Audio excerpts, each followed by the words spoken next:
মানুষকে শীত হয়, জগন্নাথকে শীত হয়, মানুষকে গরম হয়, জগন্নাথেও গরম হয়, মানুষকে অসুখ হয়, জগন্নাথ যখন 108 কলসি জল ডাইরেক্ট চান করেছে, অসুখে পড়েছে। যেমনি মানুষ বয়স হয়ে গেলে, বুড়ো হয়ে গেলে মরে, জগন্নাথেরও তাই রকম যখন 12 বছর 19 বছর দুটা আষাঢ় মাস পড়ে, তখন জগন্নাথও শরীর ত্যাগ করে। পুরা মানব্য লীলা। জগন্নাথকে বলেছে জগন্নাথ নিজে, দর্শন মাত্রে মুক্তি। যে দুটো চোখ বলল, এখন স্বামীজি বলেছিলেন, ডান দিকেটা হচ্ছে সূর্য, বাঁ দিকেটা হচ্ছে চন্দ্র। উনাকে দেখে নিলে আপনাদের মুক্তি হয়ে যাবে।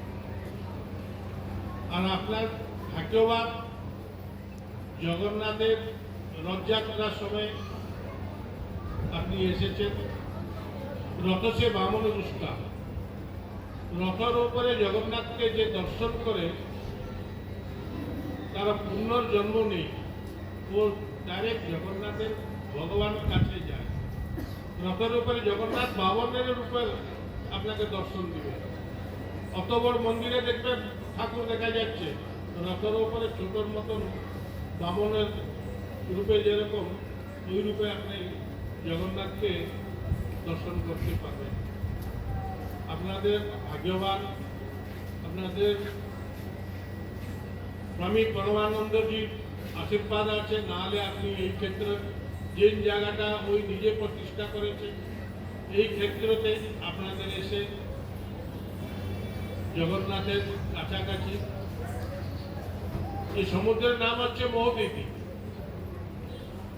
মহোদধি সমুদ্র, মানে এই পুরী ক্ষেত্রটা দুটো দিকে, একটা দিকে টুরিস্ট প্লেস, একটা দিকে হচ্ছে ধাম। আমাদের সনাতন ধর্মে, হিন্দু ধর্মে যে 4টি ধাম আছে, কলিযুগের ধাম হচ্ছে জগন্নাথ ধাম। আপনাদের জগন্নাথের কথা, জগন্নাথের আমাদের স্বামী